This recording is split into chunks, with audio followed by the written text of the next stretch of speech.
السلام علیکم ورحمۃ اللہ وبرکاتہ۔ بسم اللہ الرحمن الرحیم۔ الفصل الثالث عن عبد اللہ بن مطیع عن ابی قال سمعت رسول اللہ صلی اللہ علیہ وسلم یقول یوم فتح مکہ لا يقتل قرشی صبرا بعد هذا اليوم الى یوم القیامہ۔ یہ باب مناقب قریش کی تیسری فصل ہے۔ صفحہ نمبر 52 پر یہ چوتھی حدیث ہے۔ حضرت عبداللہ ابن مطیع سے روایت ہے، وہ اپنے والد سے روایت کرتے ہیں، انہوں نے فرمایا میں نے اللہ کے رسول صلی اللہ علیہ وسلم کو فتح مکہ کے روز فرماتے ہوئے سنا لا يقتل قرشی صبرا بعد هذا اليوم الى یوم القیامہ،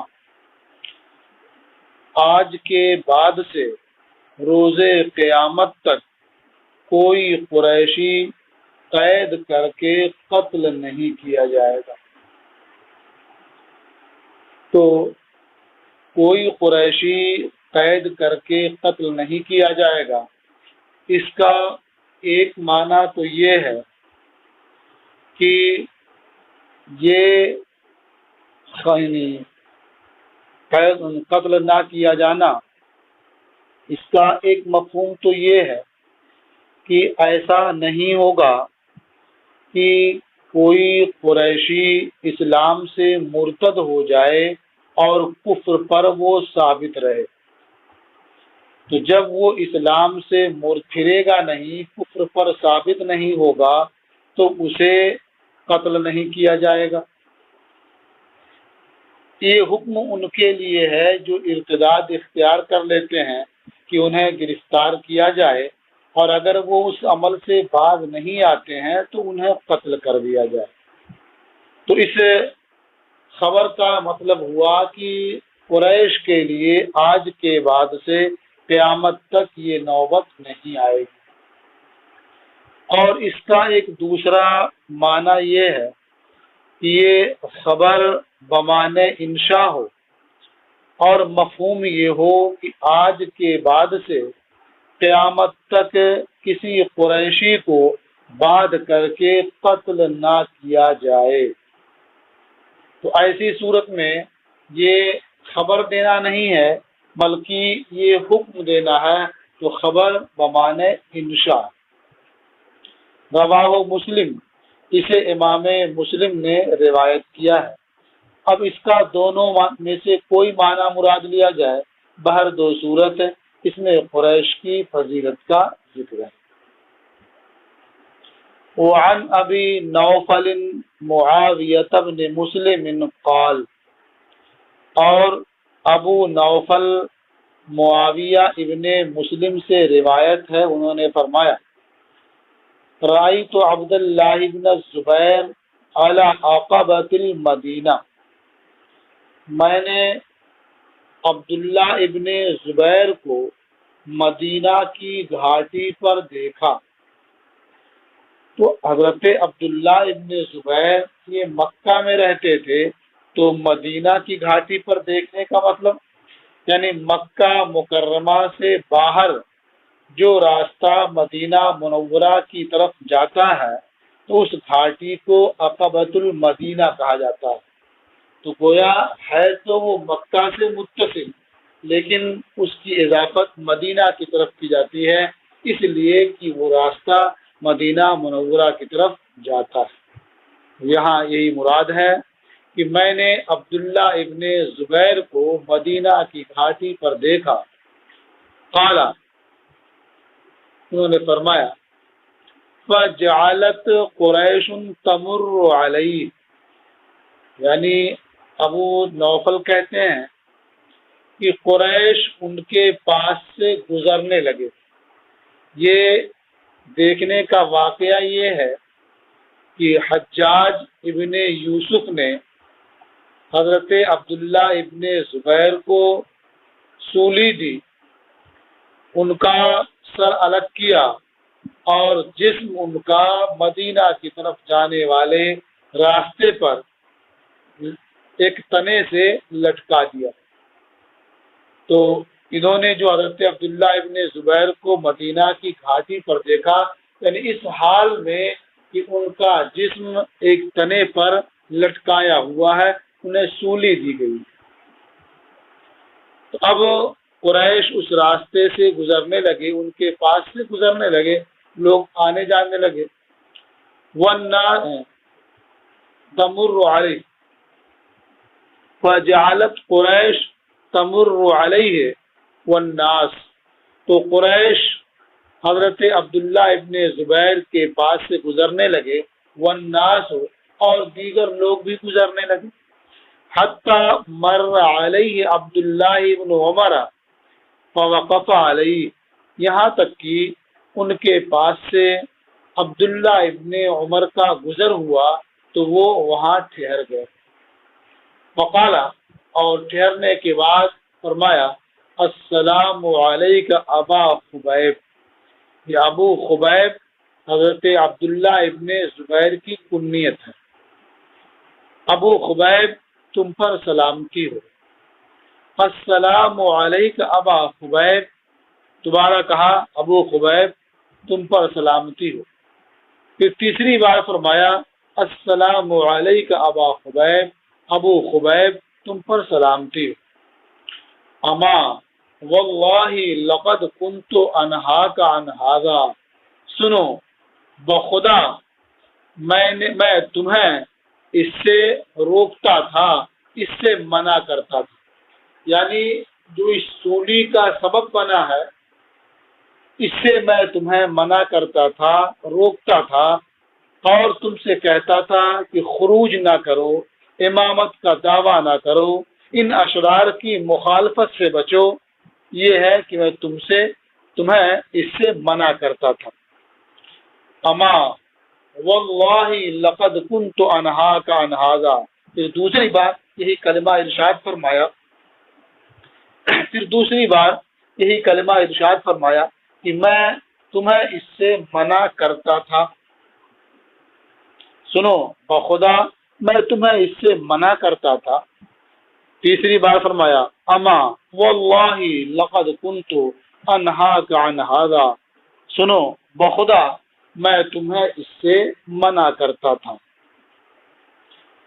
اما واللہ ان کنت ما علمت صواما قواما وصولا للرحم، سنو بخدا تم میرے علم کے مطابق بہت روزہ رکھنے والے، رات کو قیام کرنے والے اور صلہ رحمی کرنے والے تھے۔ تو یہ ان کنتا میں ان مخففہ من المثقلہ ہے، یعنی یقیناً تم ما علمتو، یہ ما مصدریہ ہے، اے فی علمی، یعنی میرے علم کے مطابق تم بہت روزہ رکھتے تھے، رات میں بہت قیام کرتے تھے، بہت صلہ رحمی کرتے تھے، بہت نیک آدمی تھے۔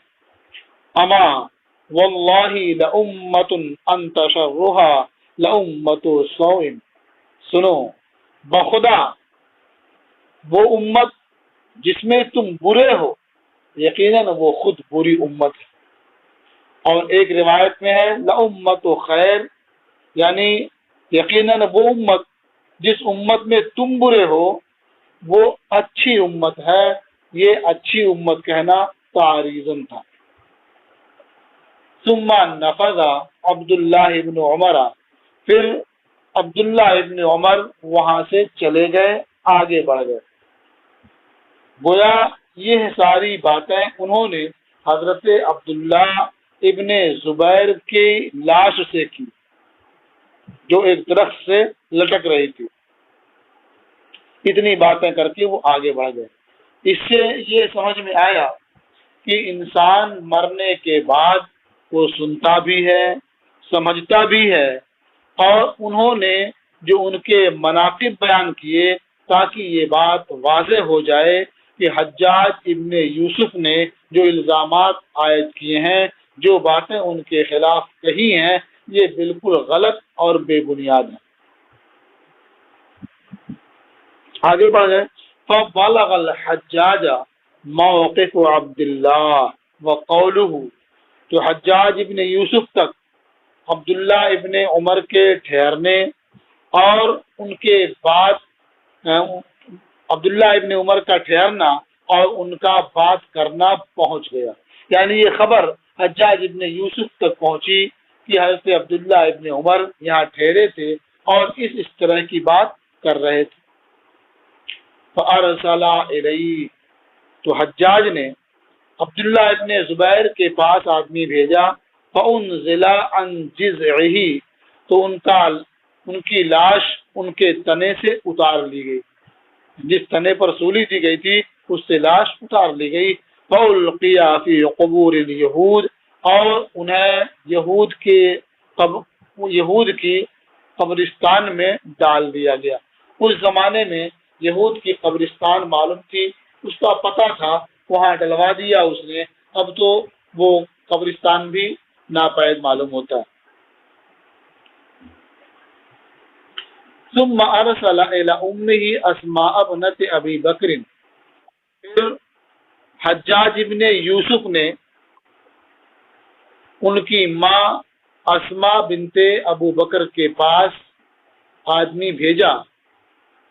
اس کا مقصد یہ تھا کہ حضرت اسماء بنت ابی بکر کو بلا کر کے حجاج کے پاس لائے، تو گویا اس نے حضرت اسماء بنت ابو بکر کو بلانے کے لیے ایک آدمی بھیجا۔ فَأَبَتْ أَن تَأْتِيَهُ، تو حضرت اسماء بنت ابی بکر نے حجاج کے پاس آنے سے انکار کر دیا۔ فَأَعَادَ عَلَيْهَا الرَّسُولُ لَتَأْتِيَنِّي أَوْ لَأَبْعَثَنَّ إِلَيْكِ مَنْ يَصْحَبُكِ بِقُرُونِكِ، تو حجاج نے ان کے پاس دوبارہ قاصد بھیجا اس پیغام کے ساتھ، لَتَأْتِيَنِّي، کہ تو ضرور میرے پاس آ جائے، یا میں تیرے پاس ایسے شخص کو بھیجوں گا جو تجھے تیری چوٹی پکڑ کر کھینچے گا، یعنی یہ پیغام دے رہا ہوں آسانی سے خود بخود آ جائیں، ورنہ میں ضرور ایسے لوگوں کو بھیجوں گا جو تمہاری چوٹی پکڑ کر گھسیٹتے ہوئے لائیں۔ قال فَأَبَتْ، راضی کہتے ہیں کہ یہ دوسرا پیغام جو گیا، جب بھی انہوں نے آنے سے انکار کر دیا، وقالت، اور فرمایا، وَاللَّهِ لَا آتِيكَ حَتَّى تَبْعَثَ إِلَيَّ مَنْ يَصْحَبُنِي بِقُرُونِي، بخدا میں تیرے پاس نہیں آ سکتی یہاں تک کہ تو میرے پاس ایسے لوگوں کو بھیجے جو مجھے میری چوٹیوں کے ساتھ کھینچیں۔ قال، ابو نوفل نے کہا، فقال ارونی سبطیہ، حجاج ابن یوسف نے کہا کہ مجھے میرے نالین دکھاؤ، یعنی میری جوتیاں لاؤ۔ فاخذ علیہ، حجاج نے اپنی جوتیاں لی، ثم انطلق یتوظف، پھر وہ چلا۔ یتوظف میں دو معنی ہے، ایک یہ ہے کہ چھوٹے چھوٹے قدم رکھتا اور شانے ہلاتا ہوا، یعنی ناز سے چلا، اور ایک معنی ہوتا ہے تیز چلنا۔ ثم انطلق یتوظف، پھر حجاج تیزی سے چلا یا ناز کے ساتھ، ناز و ادا کے ساتھ اپنا شانہ ہلاتا ہوا چلا۔ حتی دخل علیہ، یہاں تک کہ وہ حضرت اسماء بنت ابوبکر کے پاس پہنچا۔ فقال کیف رأیتنی صنعت بعدو اللہ، تو نے دیکھا میں نے اللہ کے دشمن کے ساتھ کیسا سلوک کیا۔ حضرت عبداللہ ابن زبیر کو اللہ کا دشمن کہا اور کہا کہ تم نے دیکھا کہ میں نے اللہ کے دشمن کے ساتھ کیسا سلوک کیا۔ قالت، حضرت اسماء بنت ابی بکر نے فرمایا رأیتکا افسدت علیہ دنیا وافسد علیک آخرتکا، میں نے تجھے دیکھا کہ تو نے اس پر اس کی دنیا برباد کر دی اور اس نے تجھ پر تیری آخرت کو برباد کر دی۔ اس طرح سے تمہارا یہ سوچنا کہ میں غالب ہوں یہ فضول ہے۔ غالب وہ عبداللہ ابن زبیر ہی ہیں، اس لیے کہ تو نے ان کی دنیا برباد کی ہے جو فانی ہے، چند روزہ ہے، اور اس نے تیری آخرت برباد کر دی ہے جو ہمیشہ کے لیے۔ بلغنی انکا تقول لہو یبنا ذات النطاقین، مجھے خبر ملی ہے کہ تو عبداللہ ابن زبیر کو کہہ رہا تھا اے ابن ذات النطاقین، اے دو نطاق والی عورت کے بیٹے۔ یہ نطاق اس کپڑے کو کہتے ہیں یا اس پٹکے کو کہتے ہیں جو عورتیں اپنی کمر پر باندھتی ہیں، اس لیے نطاق کا معنی کمر بند بھی کر سکتے ہیں۔ تو عورتیں ایک نطاق باندھتی ہیں، یعنی ایک کمر بند استعمال کرتی ہیں، لیکن جو عورتیں محنت مزدوری کرنے والی ہوتی ہیں، جو بادیاں ہوتی ہیں، جنہیں باہر جانا ہوتا ہے، بازاروں میں جانا ہوتا ہے اور کام کرنا ہوتا ہے، تو وہ دو نطاق باندھتی ہیں تاکہ ان کا کپڑا ادھر ادھر اڑنے پھنسنے سے محفوظ رہے اور وہ کام آسانی سے کر سکیں۔ اسے سمجھنے کے لیے آپ یوں دیکھیں کہ جس طرح سے بھٹے پر اینٹ کا کام کرنے والی وہ عورتیں جو مزدور طبقے کی ہوتی ہیں، وہ ایک تو اپنا کمر بند استعمال کرتی ہیں، اپنے ازار کو باندھے ہوتی ہیں، پاجامے کو باندھے ہوتی ہیں، اس کے علاوہ وہ اوپر سے گھما کر کے اپنے سینے کے ساتھ کمر پر باندھ لیتی ہیں تاکہ ان کے کام میں کوئی دقت نہ ہو، کوئی خلل نہ ہو۔ تو اس طرح سے حجاج ابن یوسف نے کہا ہے دو نطاق والی کے بیٹے، یعنی ان کی مذمت کی کہ تمہاری ماں گویا قابل مذمت ہے، وہ ادھر ادھر دوسروں کے گھروں میں مزدوری کرنے جاتی ہے، تمہاری کوئی حیثیت نہیں۔ تو بطور مذمت ہے اس نے یا یبنا ذات النطاقین کہا حضرت عبداللہ ابن زبیر، جبکہ ان کی والدہ اسما بنت ابی بکر کا لقب ذات النطاقین ہے۔ خود نبی کریم صلی اللہ تعالی علیہ وسلم نے یہ کلمہ ان کے حق میں ارشاد فرمایا تھا۔ کب ارشاد فرمایا تھا؟ جب انہوں نے ہجرت کے موقع پر اپنے کمر بند کا دو حصہ دیا، ایک حصے سے اپنی ضرورت پوری کی، یعنی اپنے لباس کو باندھا، اور دوسرے حصے سے نبی کریم صلی اللہ تعالی علیہ وسلم اور اپنے والد ابو بکر کے لیے کھانا باندھ کر کے جانوروں سے محفوظ رکھا، اوپر کیا۔ تو اس وقت حضور نے فرمایا تھا ذات النطاق ہے۔ تو اس موقع پر جو حجاج ابن یوسف نے بطور مذمت کہا تھا، اس کا ذکر کرتے ہوئے انہوں نے فرمایا بلغنی انک تقول لہ یبنا ذات النطاقین، مجھے خبر ملی ہے کہ تو انہیں کہہ رہا تھا اے ذات النطاقین کے بیٹے۔ انا واللہ ذات النطاقین، میں بخدا ذات النطاقین ہوں۔ اما احدہما فکنت بہ ارفع طعام رسول اللہ صلی اللہ علیہ وسلم وطعام ابی بکر من الدواب، دو نطاق میں سے ایک کے ذریعہ میں اللہ کے رسول صلی اللہ علیہ وسلم اور ابو بکر کا کھانا جانوروں سے اوپر کرتی تھی۔ وَأَمَّا الْآخَرُ فَنِطَاقُ الْمَرْأَةِ الَّتِي لَا تَسْتَغْنِي عَنْهُ، اور رہا دوسرا نطاق تو وہ عورت کا وہ نطاق ہے جس سے عورت بے نیاز نہیں ہوتی ہے یا جس کا باندھنا ضروری ہوتا ہے۔ اما ان رسول اللہ صلی اللہ علیہ وسلم حدثنا، سنو بے شک اللہ کے رسول صلی اللہ علیہ وسلم نے ہم سے حدیث بیان فرمائی، ان فی ثقیف کذابا و مبیرا، بے شک قبیلہ ثقیف میں ایک کذاب ہوگا اور ایک مبیر ہوگا، فَأَمَّا الْكَذَّابُ فَرَأَيْنَاهُ، رہا کذاب تو ہم نے اسے دیکھ لیا، یعنی وہ مختار ابن ابو عبید ہے جس کا بیان آپ نے کل پڑھا۔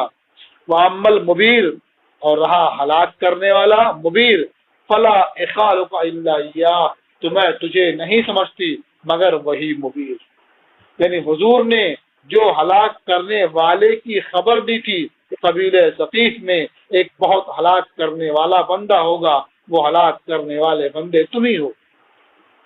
قال، راوی نے کہا، فقام عنها، حجاج ابن یوسف ان کے پاس سے اٹھا، فلم یراجعها، اور دوبارہ ان کے پاس لوٹ کر نہیں آیا، دوبارہ ان سے مراجعت نہیں کی۔ رواہ مسلم، اسے امام مسلم نے روایت کیا۔ اس سے معلوم ہوا کہ حضرت ابوبکر کی بیٹی حضرت اسماء کتنی بہادر اور کتنی جرأت مند تھی۔ اس وقت کفار مکہ کا خوف نہیں کیا اور دونوں کے لیے کھانا پہنچانے کا کام کیا، اور اس وقت ظالم و جابر حجاج ابن یوسف کا کوئی خوف نہیں کیا اور اس کی آنکھوں میں آنکھیں ڈال کر کے حق بات آپ نے پہنچائی۔ وعن نافع ان ابن عمر اتاه رجلان فی فتنۃ ابن الزبیر، اور حضرت نافع سے روایت ہے کہ حضرت عبداللہ ابن عمر کے پاس عبداللہ ابن زبیر کے فتنے میں، ان کے انتقال سے پہلے دو مرد آئے، فقالا ان الناس صنعوا ما ترى، ان دونوں نے فرمایا کہ بے شک لوگوں نے جو کیا آپ دیکھ رہے ہیں، ان الناس صنعوا ما ترى، بے شک لوگوں نے وہ سب کیا جو آپ دیکھ رہے ہیں۔ وانت ابن عمر، اور آپ ابن عمر ہیں، یعنی حضرت عمر کے صاحبزادے ہیں جو خلیفہ تھے، وصاحب رسول اللہ صلی اللہ علیہ وسلم، اور آپ اللہ کے رسول صلی اللہ علیہ وسلم کے صحابی ہیں۔ فما یمنعک ان تخرج، تو آپ کے خروج سے کیا چیز مانے ہے، آپ ایسے حالات میں خروج کیوں نہیں کر رہے ہیں؟ لوگوں نے جب ایسا کر رکھا ہے، اس طرح سے اختلاف کیا اور اس طرح سے خلاف شرع باتیں پیدا کر رکھی ہیں، تو پھر آپ خروج کیوں نہیں کرتے، آپ باہر کیوں نہیں آتے؟ فقال یمنعنی ان اللہ حرم علی دم اخی المسلم، انہوں نے فرمایا کہ مجھے میرے مسلمان بھائی کے خون کی حرمت روک رہی ہے، یعنی میرے لیے معنی یہ ہے کہ اللہ نے مجھ پر میرے مسلمان بھائی کا خون حرام کیا ہے۔ قال، ان دونوں نے کہا، الم یقل اللہ تعالی، کیا اللہ تعالی نے ارشاد نہیں فرمایا، وقاتلوہم حتی لا تکون فتنہ، اور ان سے قتال کرو یہاں تک کہ کوئی فتنہ باقی نہ رہ جائے۔ وقال ابن عمر، حضرت ابن عمر نے فرمایا، قد قاتلنا حتی لم تکن فتنہ، ہم قتال کر چکے یہاں تک کہ کوئی فتنہ باقی نہیں رہا، شرک باقی نہیں رہا، اور اسلام کی سربلندی ہوئی اور لوگ دائرہ اسلام میں داخل ہو گئے۔ وکان الدین للہ، اور دین اللہ کے لیے تھا۔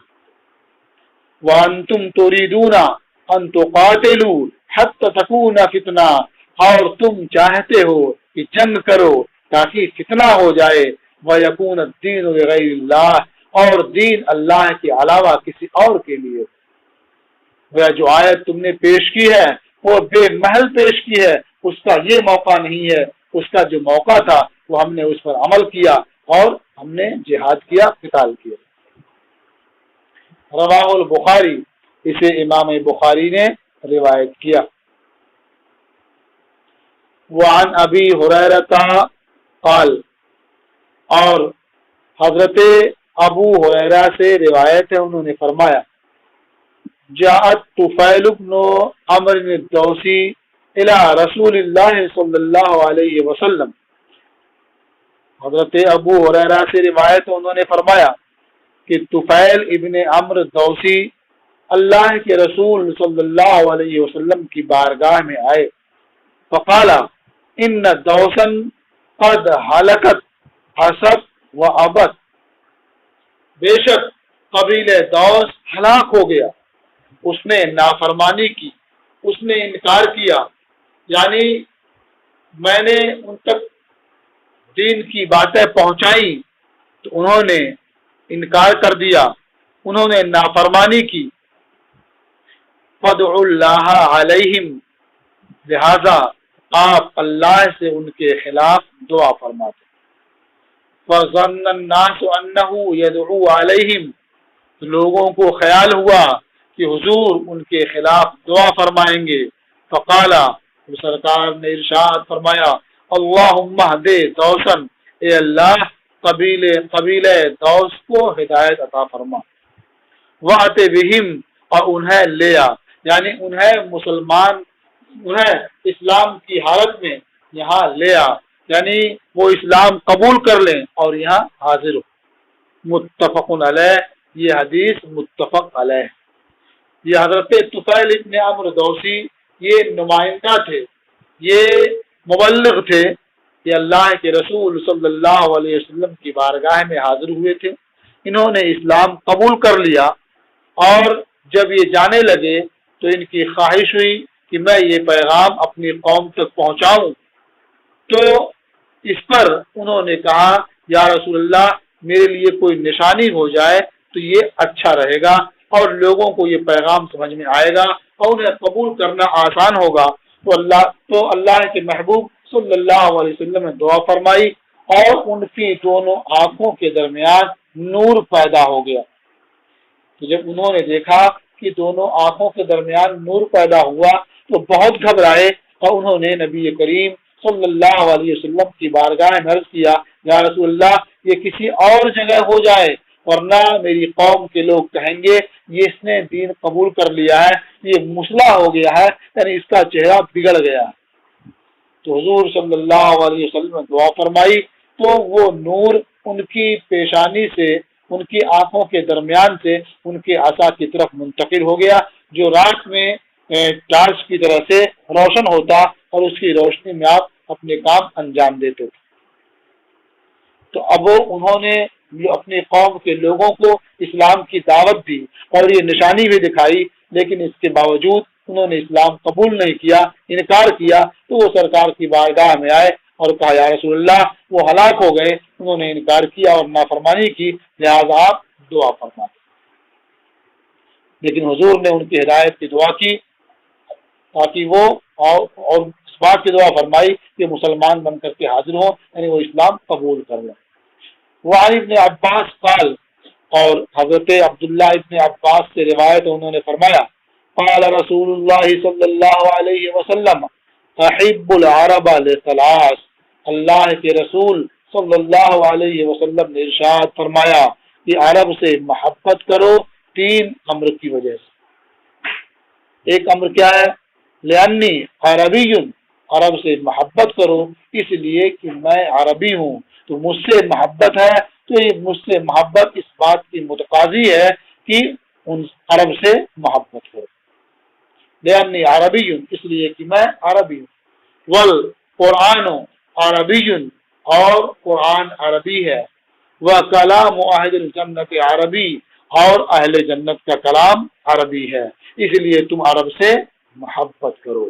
رواہ البیہقی فی شعب الایمان، اسے امام بیہقی نے شعب الایمان میں روایت کیا ہے۔